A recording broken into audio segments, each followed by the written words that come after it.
It all began with Jenga. Yes, Jenga, and a couple cans of hard seltzer on a Friday night with the usual crew. It wasn't wild. We weren't blasting music or setting off fireworks.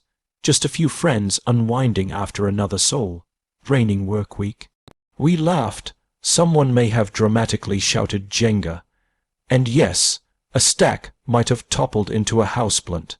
Big deal. But to Barbara, 5 houses up and 2 lives behind, it was nothing short of a domestic terror attack. Welcome to HOA Buzz. Be sure to like, subscribe, and buckle up for another tale of suburbia's favorite sport. Power tripping. Barbara was the kind of woman who thought fun was a gateway drug to chaos. She ran her house like a prison commissary, tight schedule, tight lips, tighter yoga pants. The first complaint came after we had the audacity to laugh during a game of Pictionary. Laughed, out loud, past 9 p.m. By week 2, we were racking up notices like they were Pokemon cards, improper curtain colors, garage door opened too jauntily, lawn gnome deemed emotionally aggressive, and the piece de resistance. She claimed our dog was too enthusiastic during walks. We tried ignoring it. Then we tried talking to her. Then we tried beer. Nothing worked. Barbara had turned passive aggression into an Olympic event and was going for gold. But what she didn't know, while she was busy documenting the volume level of our blender, was that I wasn't just a guy with a mismatched mailbox. I was the silent partner in the urban development firm finalizing contracts for land in our community. That's right, she messed with a man who owns blueprints. Phase 1. I acquired the empty parcel 2 doors down from her fortress of frowns, quietly, through a limited partnership called BARB Holdings. She thought it was a community garden. Cute. Phase 2. I bought the row of outdated duplexes behind her house, the strip mall across the boulevard, and the abandoned car wash she once called a blight on civilization. I waited. And then, at the HOA annual potluck and proposal meeting, where Barbara sat at the head of the table with her lemon squares and laminated rulebook, I unveiled the master plan. Presentation title: Community Revitalization, A New Dawn. Slide 1. Overhead map with newly acquired plots outlined in electric blue. Barbara's home, dead center like a pimple on prom night. Slide 2. Renderings of Pulse Zone.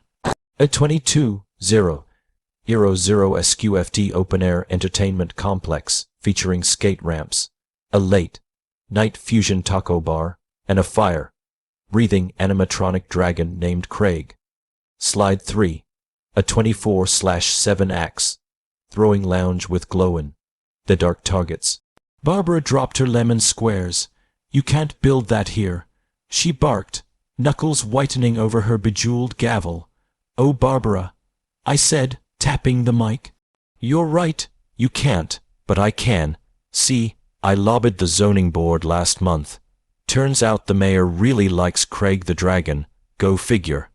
She tried to rally the board, but most of them were already Googling how much a bottle service booth would cost at the taco bar. When she tried to block permits, I handed her a signed thank you card from the city planning department. By the time she stormed out, HOA morale had risen 300%. Construction began the next morning at 5:45 a.m., purely by coincidence, of course. No mufflers, no mercy. We didn't just dig trenches. We dug her grave, socially. Still, she fought. Flyers, petitions, threats. She even sent a cease and desist to Craig. We responded by erecting a 30-FT mural of the dragon wearing sunglasses and eating lemon squares. Beneath it, welcome to the Pulse Zone, where fun is mandatory. She cracked when we hosted the first Friday night fire show. Barbara marched down in full protest gear. Visor, clipboard, rage. She accused us of violating 47 different ordinances, including one she made up about emotional pollution. That's when I introduced her to our head of security, former Marine, now performance artist, currently juggling chainsaws on a hoverboard. She retreated, but I wasn't done. That was just the appetizer. Main course, I purchased the quiet community path behind her yard and converted it into Pulse Zone. After dark, a laser, Tag arena with fog machines, EDM DJ towers, and glowing foam weapons that made pew-pew noises at decibels only slightly higher than the average leaf blower.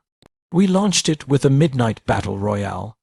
Barbara peeked out at 12:01 a.m., only to get caught in a strobe light vortex and doused in biodegradable neon glitter. Her screams echoed through the suburbs. My camera crew caught the whole thing. That footage is now part of our promotional video, synced to a dubstep remix of her HOA meeting rants. She rallied, filed noise complaints, hired a lawyer whose ad ran on late night cable and featured talking cats, held a candlelight vigil for the soul of the suburbs. She was the only one there. A passing teen offered her a churro and kept walking.